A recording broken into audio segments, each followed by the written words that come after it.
Welcome back to Biscon TV News. Now to the world of sport.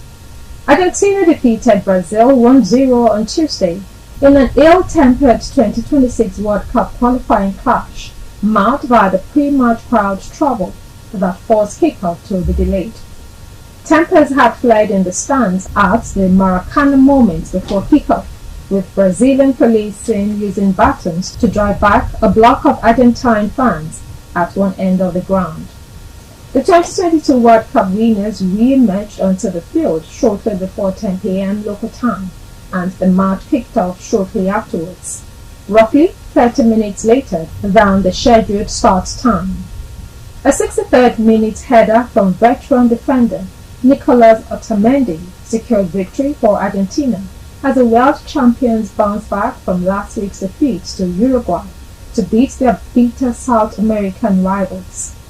The win at Rio's iconic Maracanã Stadium leaves Argentina on top of the South American qualifying standings with 15 points from 6 games. This is Brazil's third defeat of qualifying, which leaves the 5-time world champions in 6th place with 7 points from 6 games. We take another short break, and when we come back we bring you entertainment news. Stay tuned.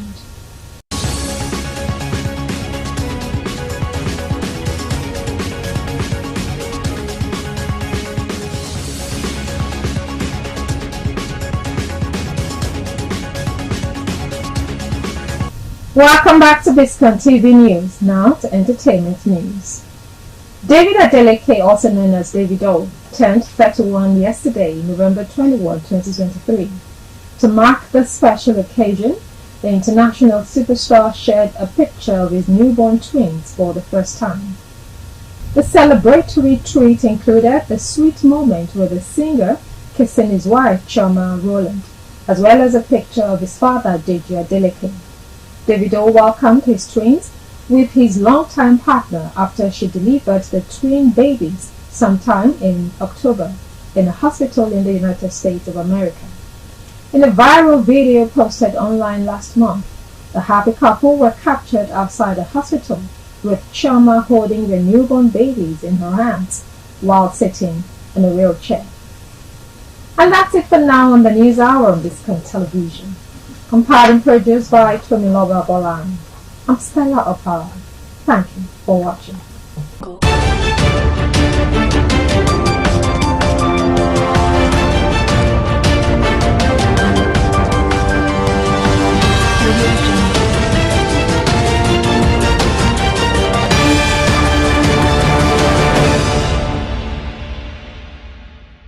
The National Organizing Committee of the 70th birthday anniversary celebration of Prince Bisi Olatilo, Nigeria's quintessential multilingual broadcasting legend, respectfully looks forward to your distinguished presence at the event to honor him in Abuja, the Federal Capital Territory. Date: Thursday, 14th December 2023. Venue: Shehu Musa Yaradua Center, Abuja. Time: 2 p.m. to 8 p.m. The birthday lecture with the theme Broadcasting in the Digital Age, Prospects and Challenges for Nigeria will be delivered by Dr. John Momo, OON, Chairman of Channels Media Group.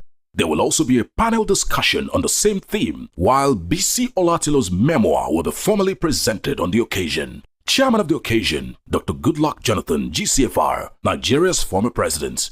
Father of the day, former Vice President of Nigeria, Alhaji Atiku Abubakar, GCON. Special guest of honor, Senate President Senator Godswill Akpabio, CON. Chief host, His Excellency Otumba Senator Gbenga Daniel, former Governor of Ogun State. Announcer, the National Organizing Committee for the 70th birthday anniversary celebration of Bisi Olatilo, Nigeria's multilingual broadcasting legend. The National Council for Arts and Culture introduces the first National Stakeholders Conference on the review of the past 35 editions of the National Festival of Arts and Culture, NAFEST, a platform for holistic and robust deliberations on NAFEST for wealth creation and a key player in the creative economy, in line with Mr. President's renewed hope agenda.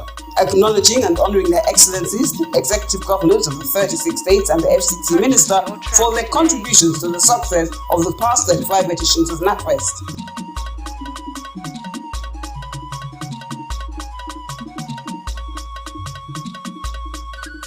Venue: Chida Hotel, Abuja. Date 5th to 8th December 2023. Time 10 a.m. daily. All stakeholders are hereby invited to come and let's celebrate the bond of unity that our cultural heritage brings. NAFEST, the festival that unites the nation. Announcer Otumba Olusegun Olusewe, OON, Director General, National Council for Arts and Culture.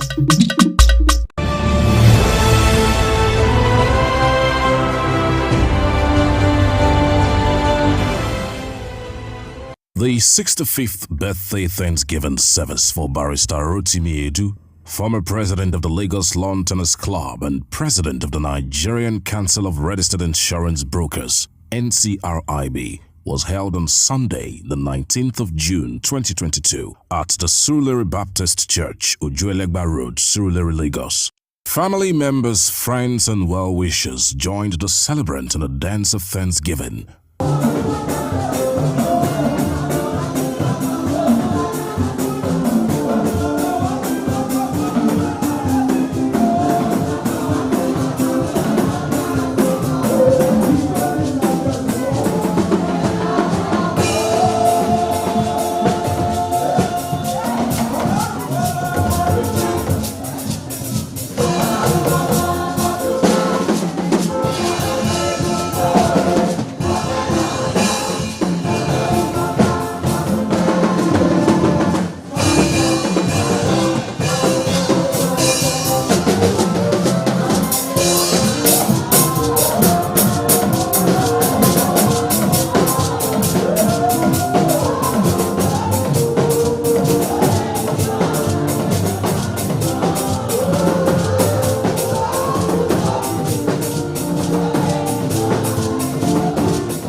Thereafter, Reverend Dr. Taye Ayojimo, pastor in charge of Surulere Baptist Church, charged the celebrant to rededicate his life to God and always be thankful to the Almighty by being a blessing to others. He ended by praying fervently for the progress of the celebrant and his household. After 65, what's next? There are 3 major things that God is expecting from you. Number 1, give everything to God. Rededicate your life to Him. I know you serve God. Yes, I know. You are teaching in this church, and I know you serve God. But after 65, God expects you to rededicate yourself unto Him. Number 2, after 65, you have been a mentor to many people. But God will expect that you will rebuild your life after 65. Ẹ jókòó, ẹ ṣe ìṣirò, ẹ ṣe àgbéyẹ̀wò. Is there anything to correct? Correct them. Is there anything to do better? Please work on them. Is there anything that I can do more? Please move on, and God will help you in Jesus' name. The Lagos Lawn Tennis Club organized the 65th birthday anniversary reception ceremony in honor of Barrister Rotimi Edu.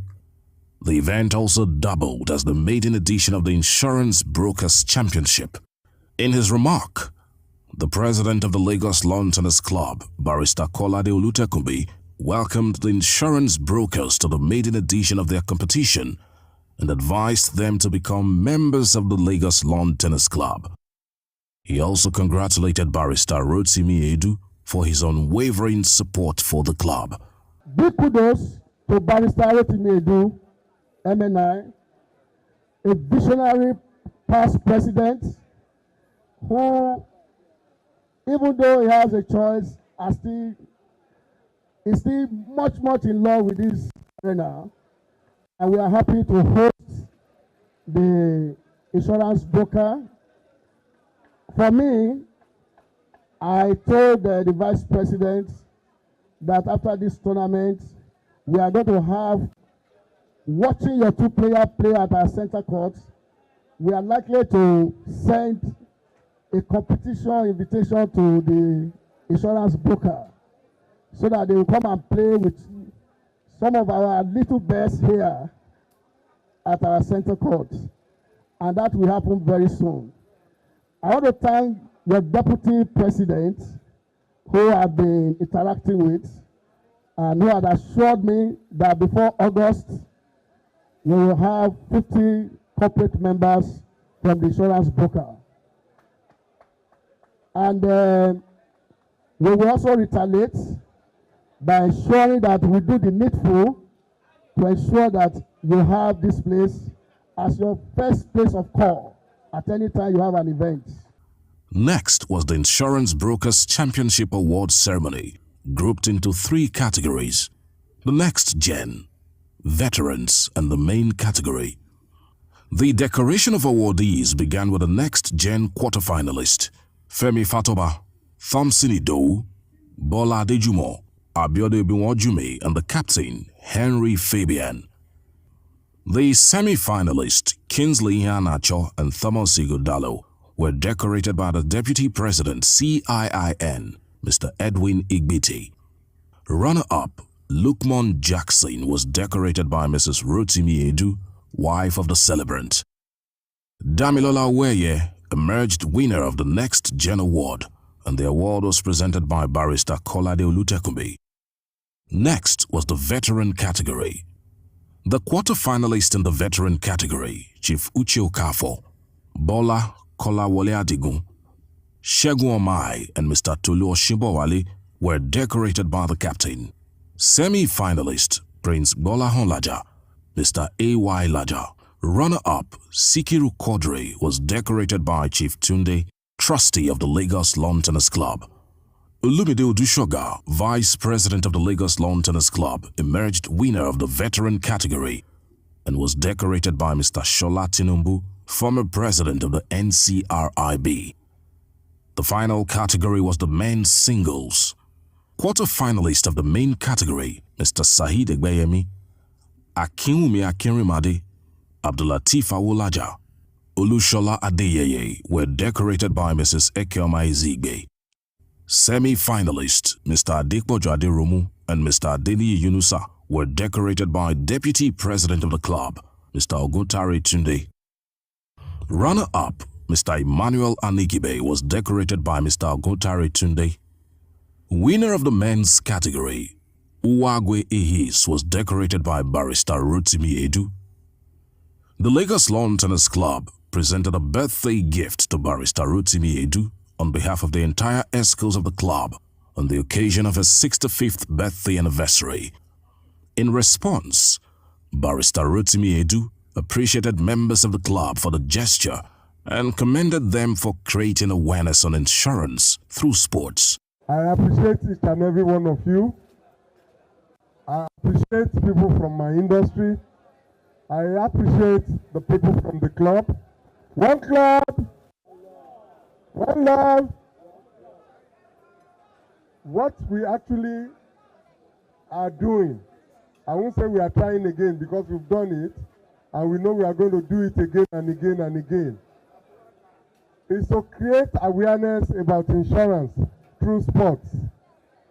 Is to deepen insurance through sports, and is to make friends within the insurance industry and the sporting arena through the game of tennis. We chose the game of lawn tennis not because I happen to be the past president, but I know that it is a game of the elite, a game that those playing it can easily afford insurance. Insurance, to me, is a financial intervention that secures everybody's life and property.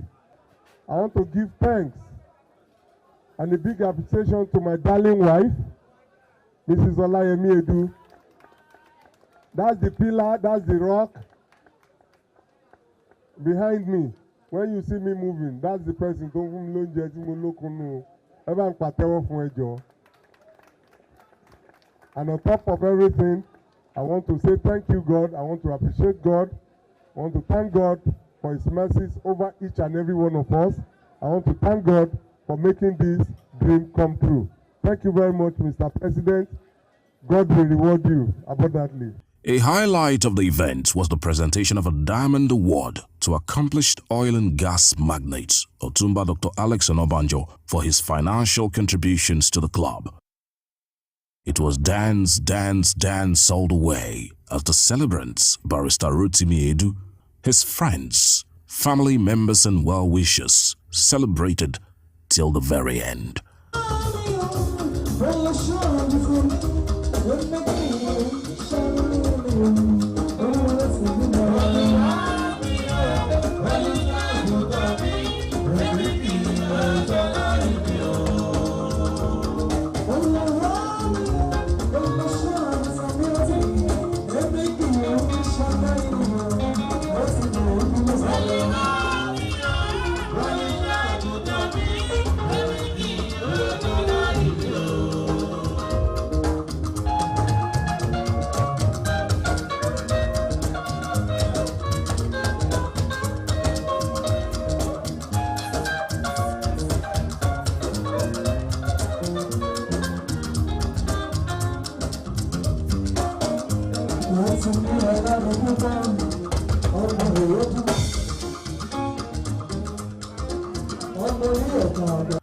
From Biscon Communications, it's 65 hearty cheers to Barrister Rotimi Edu.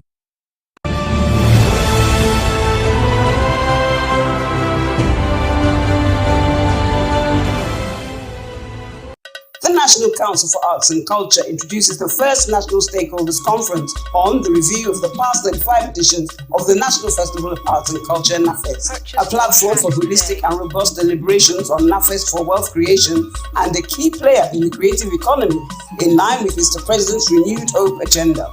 Acknowledging and honoring their excellencies, the executive governors of the 36 states and the FCT minister for their contributions to the success of the past 35 editions of NAFEST.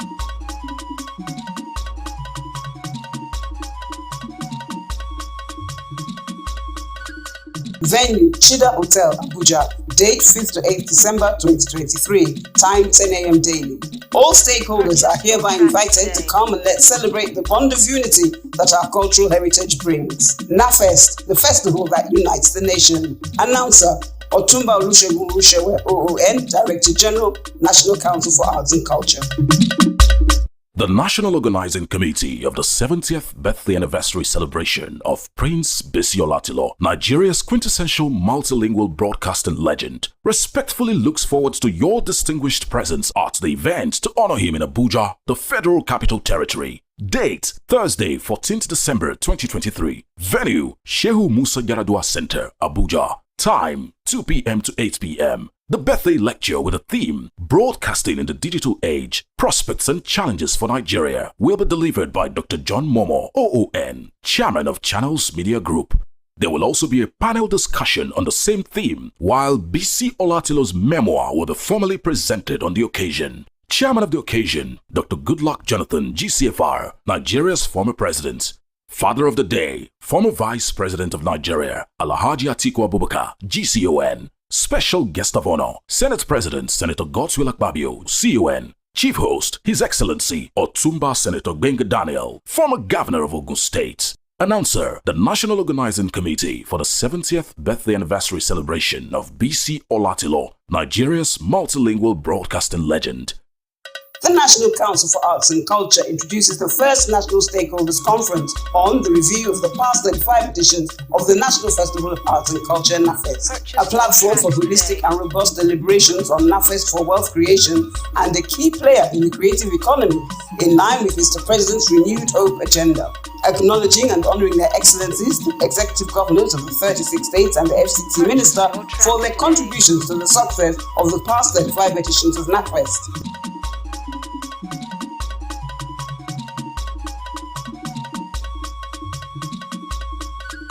Venue, Chida Hotel, Abuja. Date 5th to 8th December 2023. Time 10 a.m. daily. All stakeholders are hereby invited to come and let's celebrate the bond of unity that our cultural heritage brings. NAFEST, the festival that unites the nation. Announcer Otumba Olusegun Olusewe, OON, Director General, National Council for Arts and Culture. The National Organizing Committee of the 70th birthday anniversary celebration of Prince Biscon Tv, Nigeria's quintessential multilingual broadcasting legend, respectfully looks forward to your distinguished presence at the event to honor him in Abuja, the Federal Capital Territory. Date, Thursday, 14th December 2023. Venue, Shehu Musa Yaradua Center, Abuja. Time, 2 p.m. to 8 p.m. The birthday lecture with the theme, Broadcasting in the Digital Age, Prospects and Challenges for Nigeria, will be delivered by Dr. John Momo, OON, Chairman of Channels Media Group. There will also be a panel discussion on the same theme, while Biscon Tvi's memoir will be formally presented on the occasion. Chairman of the occasion, Dr. Goodluck Jonathan, GCFR, Nigeria's former president. Father of the day, former Vice President of Nigeria, Alhaji Atiku Abubakar, GCON. Special guest of honor, Senate President Senator Godswill Akpabio, CON. Chief host, His Excellency Otumba Senator Gbenga Daniel, former Governor of Ogun State. Announcer, the National Organizing Committee for the 70th birthday anniversary celebration of Biscon Tv, Nigeria's multilingual broadcasting legend.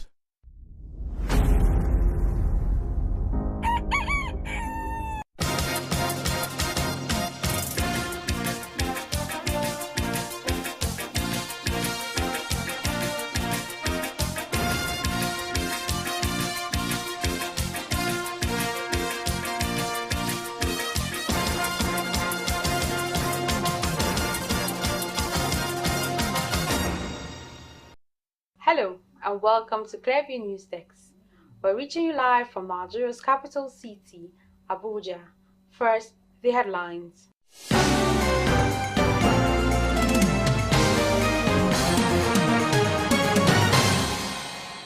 Nigerian Senate gives marching order to security agencies to end kidnapping nationwide. Pope Francis meets separately with families of Israeli hostages in Gaza and Palestinian prisoners in Israel. Pro-women's rights group demands equality in representation in secular life and in the home front.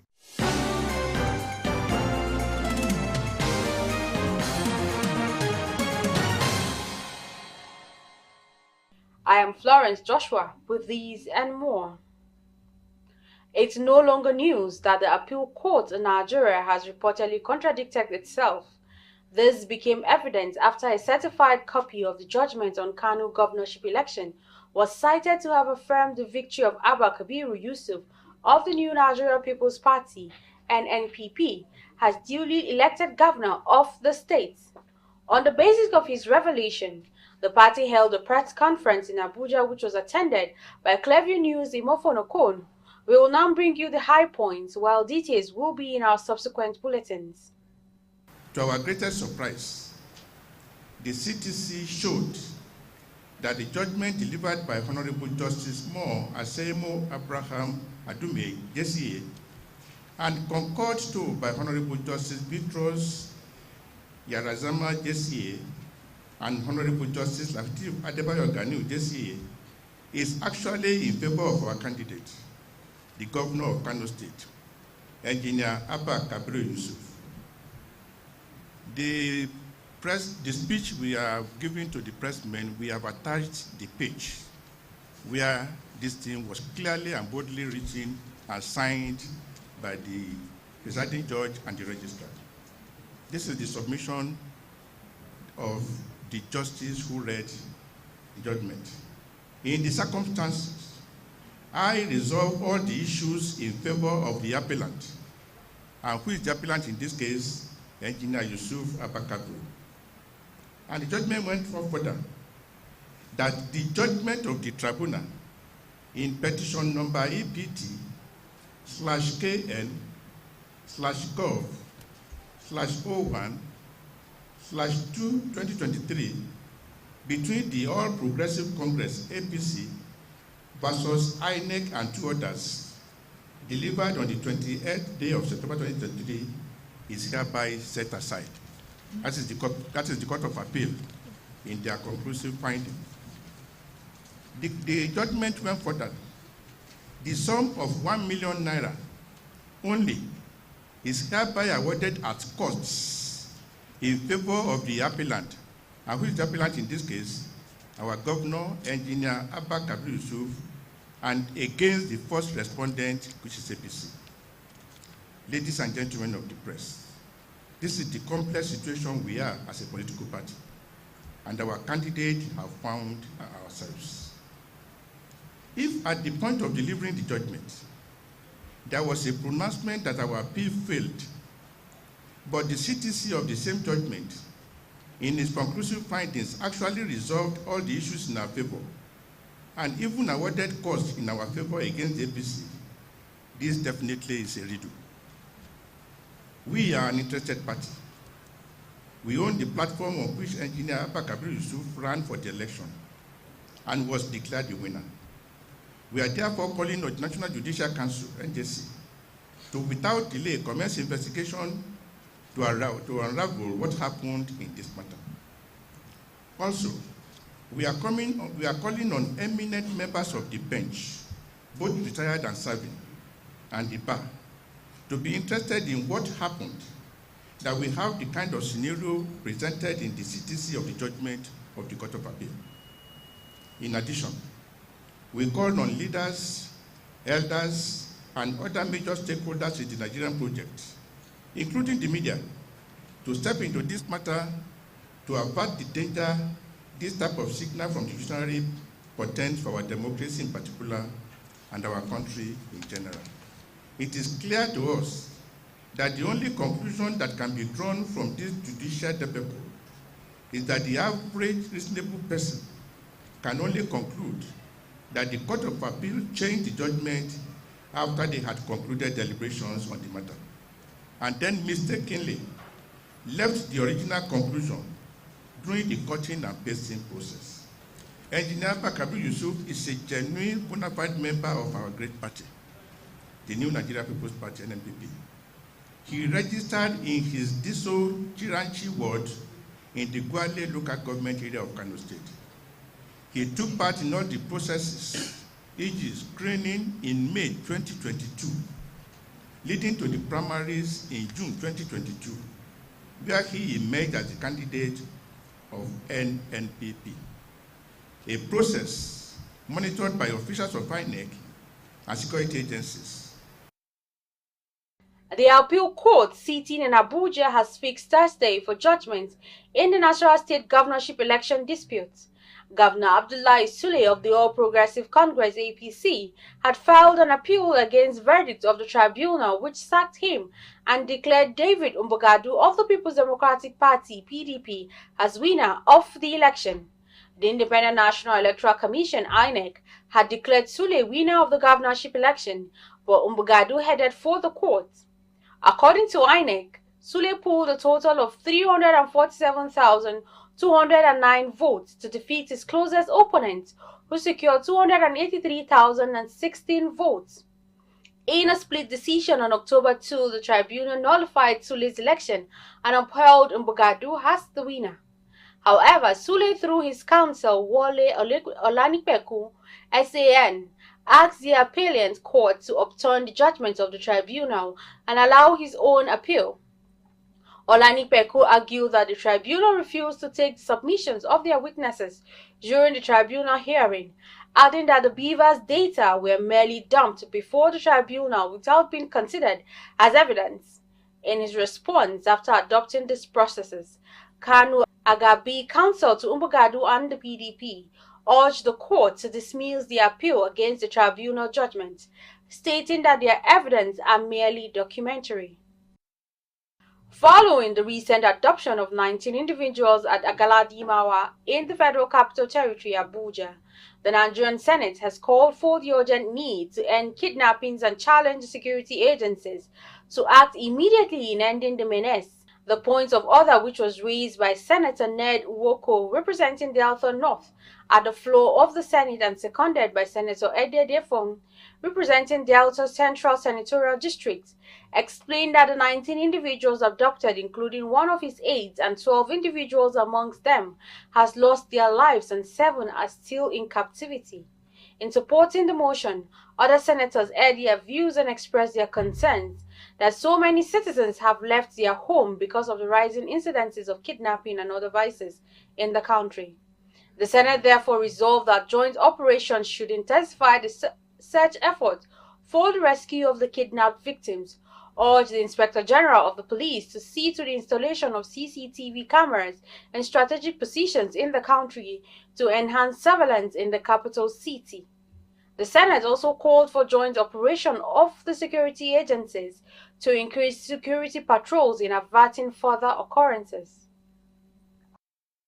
1,294 days after the death of 14-year-old boarding student of Premier Academy Lugbe Abuja, Ms. Karinapoch Adonde Akpega, the family has accused the police of a grand cover-up and insincerity in its investigation. Speaking at a press conference, mother of the late 14-year-old, Ms. Vivian Akpega, lamented the failure of the government and relevant agencies of government to apprehend the culprits and bring them to book. Clairview's correspondent brings us an update. 2 years after the alleged rape and eventual death of Karinapoch Akpega, student of Premier Academy in Lugbe, Abuja, her family still has no explanation for what happened. The family, however, believes that the Nigerian police force was compromised very early in their investigation and may have boggled it. Upon reporting the complaint of rape and death of my daughter to the FCT Police Command on the 22nd of June 2021, and identified Premier Academy Lugbe, Abuja as the prime suspect since she was a boarding student there, in addition to credible intelligence given to me by a staff of the school that a few days earlier, that's on the 16th of June 2021, Karen was in pains, crying and unable to walk to class from the hostel. What did the police do? 1. The police asked me for a mobilization fee of 1.2 million naira to start work. I eventually gave them 800,000 naira. They failed to conduct an impartial investigation. Instead, they allowed the school to dictate to them who to interview, including students that had been coached by the school. Then the FCT police command eventually started using all sorts of arm-twisting tactics to prevent us from seeking justice for Karen. Tactics which included arresting and gagging of the lead justice crusader and journalist, Mr. Lemi Ugebe. Note that a lot more shenanigans occurred at the FCT command, which eroded our confidence and prompted us to ask for transfer of the case to the force headquarters. There have also been allegations that the police are undermining the family's effort to pursue the matter in court. The FCT Police Command was allegedly in cahoots with the school authorities to block access to the medical records at Queen's Hospital, where Karen was last treated. Ms. Vivian Vehimga Akpega, who says she has given up on justice, her withdrawal of the suit of 10 billion against Premier Academy will help her focus on healing with her family. Journalist turned human rights activist Lemi, who has so far championed justice for Karen and has also filed a petition against the doctor at Queen's Hospital who treated the victim and allegedly told Karen's mother that her daughter may have died from rape-related complications, also promised not to give up the cause and will pursue it to its logical conclusion. I have listened to my beloved child and dropped the 10 billion suit I filed against her school, Premier Academy Lugbe. This is a step in my healing process. Ms. Vivian Vehimga Akpega insists, since the death of Karen, neither the management of Premier Academy Lugbe, Abuja, nor relevant government agencies, including the police, have been sensitive faithful or committed to fishing out the perpetrators of the crime. Florence Joshua, reporting for Clearview News Desk.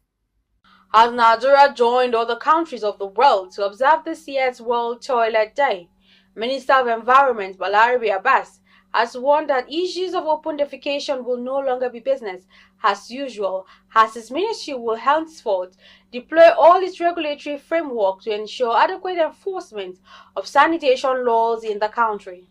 The minister, who made this known during the 2023 World Toilet Day commemoration in Abuja on Tuesday, mandated that all building plans in Nigeria must now include provisions for toilets. Clearview News' Imofonokon was there and now tells us more. World Toilet Day is an annual United Nations observance promoted through a worldwide public campaign that encourages action to tackle the global sanitation crisis. It is marked on 19th November of every year as declared by the United Nations General Assembly in 2013. As Nigeria joins other countries of the world to observe the 2023 World Toilet Day, Minister of Environment Balarabe Abbas said globally, more than 4 million people are still living without safe toilet, while 48 million people in Nigeria still practice open defecation, which is off track for Nigeria to meet the SDG 6 target of safe toilet and water for all by 2030. The first step for prevention of any of diseases is the environment. Once you can make your environment clean, you don't run the risk of having malaria, because malaria comes in because the mosquitoes breed in stagnant waters. And you have the issues of cholera, which is also environmental. The issue of diarrhea is also environmental. And the issue of even common cold and even COVID, they are all issues that happen in the environment. So once we can make our environment clean, that's the beginning of prevention, which they said is better than cure. Minister of Water Resources and Sanitation, Joseph Talimon, said the practice of open defecation is linked to sanitation-related diseases, which impact negatively to socio-economic development and aggregate poverty. The practice of open defecation is linked to sanitation-related diseases, which impacts negatively to our socio-economic development and aggravates poverty. Access to water, sanitation, and hygiene are basic human rights, which are critical to the socio-economic development of any nation. It also contributes to human capital development, which has clearly childhood survival, health, and educational attainment. We hear cases of rapes, and some of these cases comes as a result of open defecation. Women and girls defecate in the open. Sometimes they are prone to some of these attacks. So as this causes issues of health challenges, it also causes issues of social vices that are caused in our community.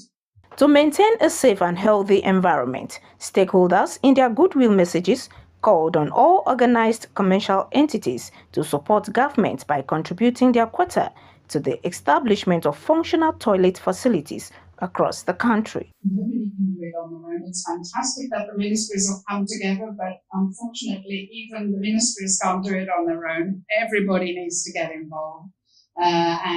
We really need to build more toilets, and we need to employ these private entrepreneurs to do it. So that's where my support is lying, UNICEF will continue to support the government, of course, and continue to support these private sector entrepreneurs to build more toilets. And my third point would be that we all need to work together, whether government at all levels, community and community organizations, the government partners, private sector. We need to continue to push a mindset shift when it comes to sanitation, that it's not just the affair of the households, but that we all have a role to play. Today, as we are celebrating World Toilet Day, let us renew our commitment to promoting awareness, behavioral change, and improve sanitation practices. Together, we can bridge the gap and create a future where every Nigerian can exercise their basic human right to clean and safe toilets. Highlights of the event included a talk show and award presentation to the cleanest schools in FCT. With the theme, Accelerating Change, World Toilet Day aims at raising awareness about billions of people living without access to safe-managed sanitation. Imefon Okon, reporting for Clever News. Families of people being held in Gaza said every captive needs to come home after a deal to release 50 hostages was announced. Israel confirmed the deal overnight, saying there would be a 4-day pause in fighting in Gaza as part of the agreement. The start of the pause will be announced in the next 24 hours. If successful, it will be the first break in fighting since 7th October. This Wednesday morning, Israel confirmed its ground and air operation in Gaza is continuing before the pause starts. Hamas says 150 Palestinian women and teenagers will be released from Israeli jails under the deal. Up to another 150 Palestinians will be released, as well as another 50 hostages from Gaza after the initial 4-day pause. Israel's government insists that this isn't the end of the war, reiterating the commitment to complete the elimination of Hamas. Israel began attacking Gaza after Hamas fighters crossed the border on October 7th, killing 1,200 people and taking about 240 other hostages. Gaza Hamas-run health ministry says more than 14,000 people, including more than 5,000 children, have been killed in Israel's campaign. Meanwhile, South Africa's President Cyril Ramaphosa has welcomed the deal between Israel and Hamas for a 4-day pause in fighting. A statement from Ramaphosa said, as a member of the international community that stands for peace, justice and the rule of international law in all parts of the world, South Africa welcomes the agreement reached. South Africa's government, led by the African National Congress, ANC, is a long-standing ally of the Palestinians. It has asked the International Criminal Court, ICC, to issue an arrest warrant for Israel Prime Minister Benjamin Netanyahu by mid-December over Israel's military operation in Gaza.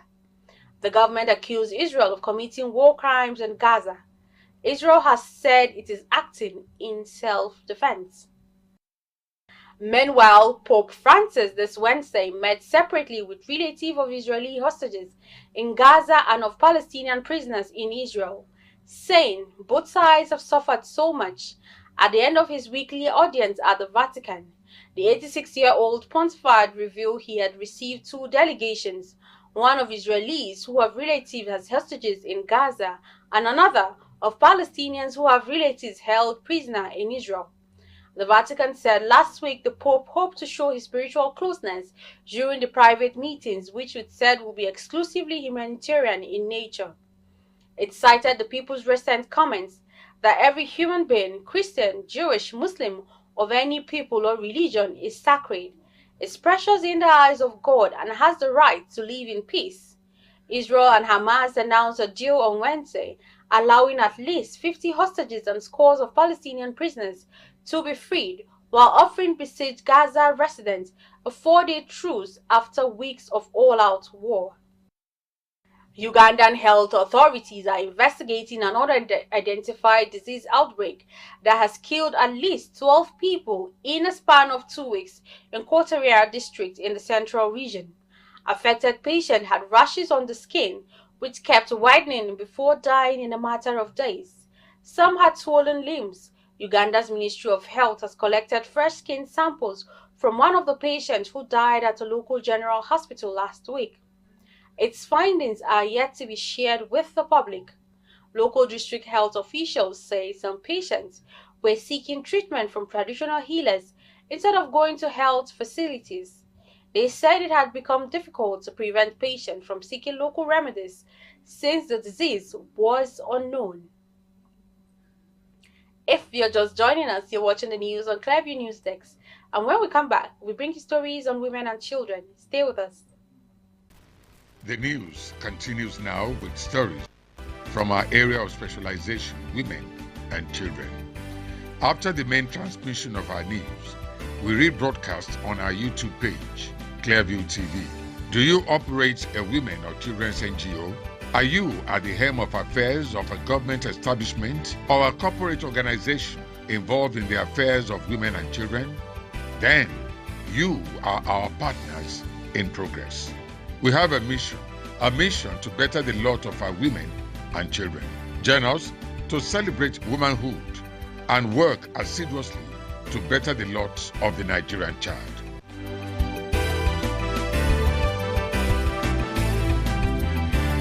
This is our mission.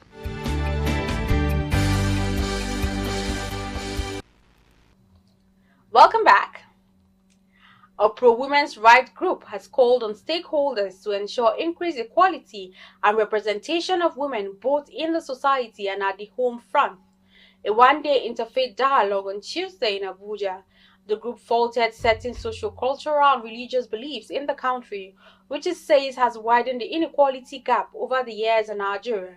Let's now join Clearview's correspondent for details. Seated in this hall are representatives of various organizations and scholars from different religious institutions across the country. They have converged on this hall to deliberate and interact on various religious and socio-cultural practices and their impacts on women's rights. They are also cross-pollinating ideas to enhance their knowledge on how to better support and advance women's rights, as well as their participation in the society. Speaking at the event, the convener and executive director, Baobab for Women's Rights, Bumi Dikbo Salami, said the dialogue is aimed at striking a balance between women's rights and religion. As we are all aware, religion is very critical. We all hold our religions very dearly, and we have found that there is a misuse and misinterpretation of religion at the expense of women. We also bring to the fore issues of power and control, how religious leaders want to control the people because they wield so much power, because we know that religion is the opium of the masses, and we know what poverty does to the psyche of the people. So we find women, most especially you find more women in church, and that is used against them because they are vulnerable. People take advantage, religious leaders take advantage of their situation, and then we find this propagation of women as inferior beings in the two major religions. That is what Babel is working to change. In an interview with newsmen, Professor Ibrahim Khalil Abdul Salam of the Department of History at Ado Bayero University, Kano, noted that Islam leaves no one in doubt concerning everyone's rights, with significant emphasis placed on women. The mission of Baobab is not just calling for feminism, it's about calling for justice. It's not saying that women are exactly equal with men. It's saying that women have rights that should be respected. And it's doing that by saying that in Muslim societies, those rights are there guaranteed by laws of Islam. And therefore, that is the way through which they want to make people understand that the mission of Baobab is to bring out the proper interpretation of how Islam guarantees the rights of women and also guarantees justice for women. The event with the theme, Women's Rights and Religion, Debunking Myths and Misrepresentations, also featured interactive sessions on issues such as family norms, societal pride and socio-cultural practices that have marginalized women over the years in Nigeria. And on our parting shot today, learn to help other people to cope with their problems, and your own will be easier to cope with. It's an age-long practice. And that's the news, but before we go, a recap of the top stories.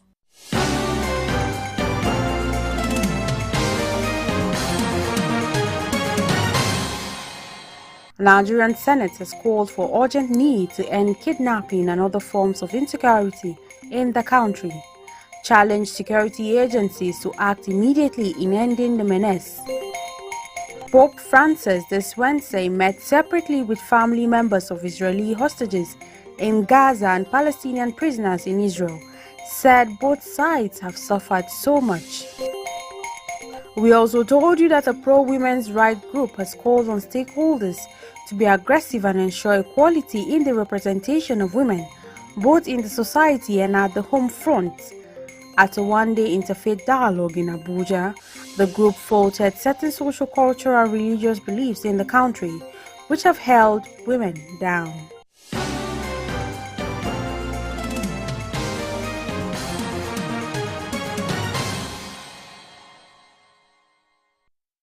You can follow up on latest events and happenings around you via our social media platforms on Facebook, Instagram, and YouTube at Clearview News Desk, or via our handle on X, formerly known as Twitter at Clearview Online.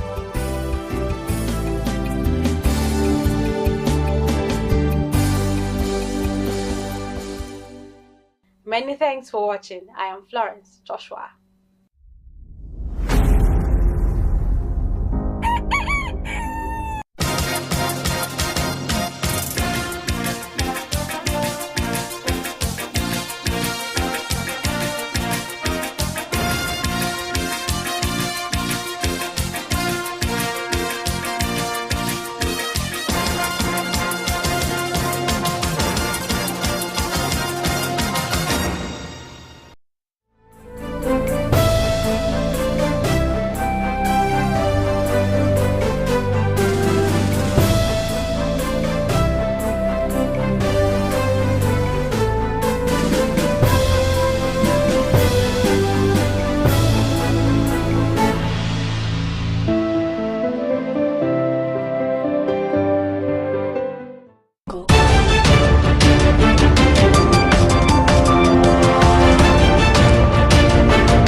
Thank you for joining us again on the News Hour on Biscon Television. I'm Stella Opara. First, the headlines. On the national scene, Senate President Fabio rejects standing committees. Federal High Court judges receive postings in 36 states in FCT. In business news, prioritize listed companies in forex access. NGX urges federal government. On the foreign scene, Taiwan reports Chinese fighters, bombers nearby as election campaign heats up. And in the world of sport, Argentina defeats Brazil 1-0 in 2026 World Cup qualifier. Now the news in full. The Senate President Godswill Akpabio has named Senator Jimoh Ibrahim as the Chairman Senate Committee on Inter-Parliamentary Affairs. Senator Natasha Porto-Duane of the People's Democratic Party was also named Chairperson, Senate Committee on Local Content. Akpabio made the announcement during plenary while reshuffling the parliamentary cabinet.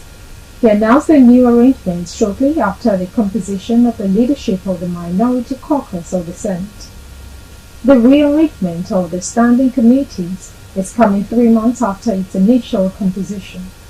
In the new development, Akpabio replaced committees of the sacked senators with other senators.